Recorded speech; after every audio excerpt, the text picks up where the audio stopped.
यंत्रों और तंतुओं पर चर्चा करने के बाद सभी बच्चे मोहन के घर गए। मोहन के पिताजी कपड़ा बनाने की फैक्ट्री में काम करते हैं। सब बच्चे उनसे मिलने के लिए बहुत उत्साहित थे। मोहन के घर पहुंचते ही सब मोहन की माँ से मिले। अरे, आज सब बच्चे साथ में, कैसे हो सब? हाँ, अच्छे हैं आंटी। त्योहार की तैयारियाँ हो गयी? हाँ आंटी, मैंने तो चाची से अपनी गुड़िया के लिए नए कपड़े भी सिलवा लिए। इतने में मोहन के पिताजी काम से घर आ गए। सभी ने उनको नमस्ते कहा। अरे बच्चों, आज सभी को एक साथ देखकर बहुत अच्छा लगा। पिताजी, हम सब आपसे ही मिलने आए हैं। हमें कपड़ों के उत्पादन के बारे में कुछ जानना है।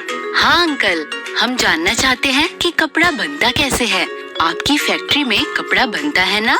हाँ सुनैना, मैं अभी फैक्ट्री से ही वापस आ रहा हूँ। मुझे अच्छा लग रहा है कि तुम सब कपड़े के उत्पादन के बारे में जानना चाहते हो।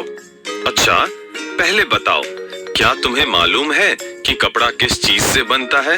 हाँ अंकल, चाची ने मुझे बताया कि कपड़ा तंतुओं से बनता है और ये तंतु हमें पौधों और जीवों से मिल सकते हैं। अरे वाह सुनैना, बिल्कुल सही कहा। और यह तंतु विभिन्न प्रकार के होते हैं जिनसे अलग अलग तरह के कपड़े बनते हैं। हाँ अंकल, जैसे सूती, जूट, ऊनी, सिंथेटिक इत्यादि। तुम सबको तो बहुत कुछ पता है। बच्चों, जहाँ मैं काम करता हूँ वहाँ सूती कपड़ा बनता है, तो मैं तुम सबको सूती कपड़ा कैसे बनता है इस बारे में विस्तार से बताता हूँ, ठीक है? जी अंकल। सूती कपड़ा रुई से बनता है।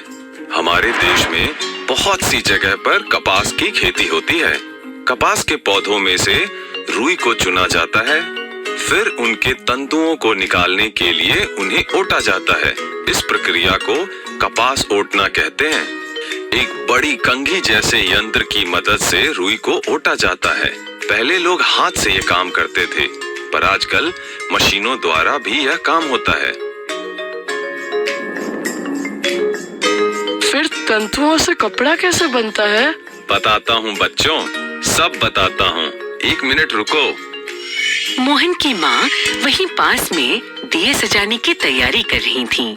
मोहन के पिताजी उनसे रुई का गोला ले आते हैं और बच्चों को दे देते हैं।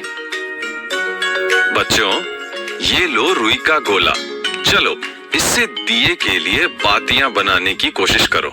जी अंकल।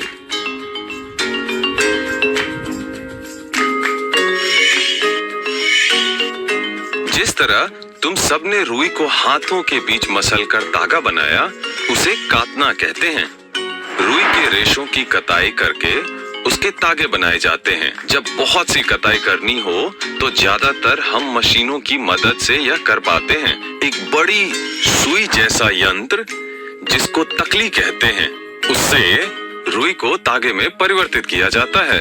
तागे बनने के बाद उनसे कपड़ा बुना जाता है। बुनाई? जैसे मेरी दादी मेरे लिए स्वेटर बनाती है, उस तरह?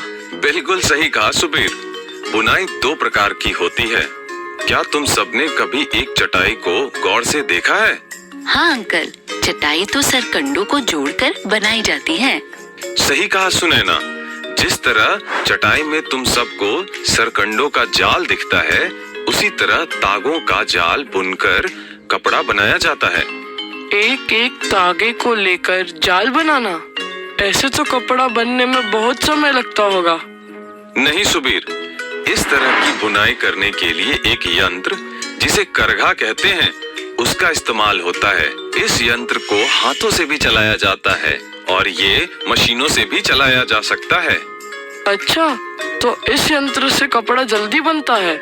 जी हाँ।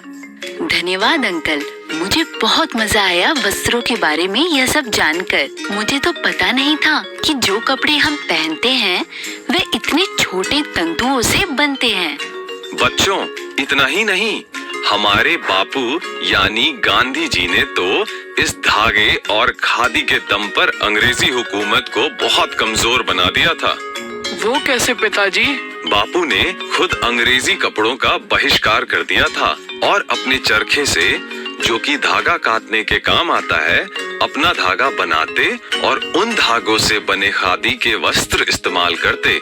पूरे देश में तब स्वदेशी की लहर दौड़ गई थी और सबने अंग्रेजी कपड़ों का बहिष्कार कर दिया था। क्या बात है, अंग्रेजों के तो छक्के छूट गए होंगे। मजा आ गया पिताजी ये कहानी सुनकर।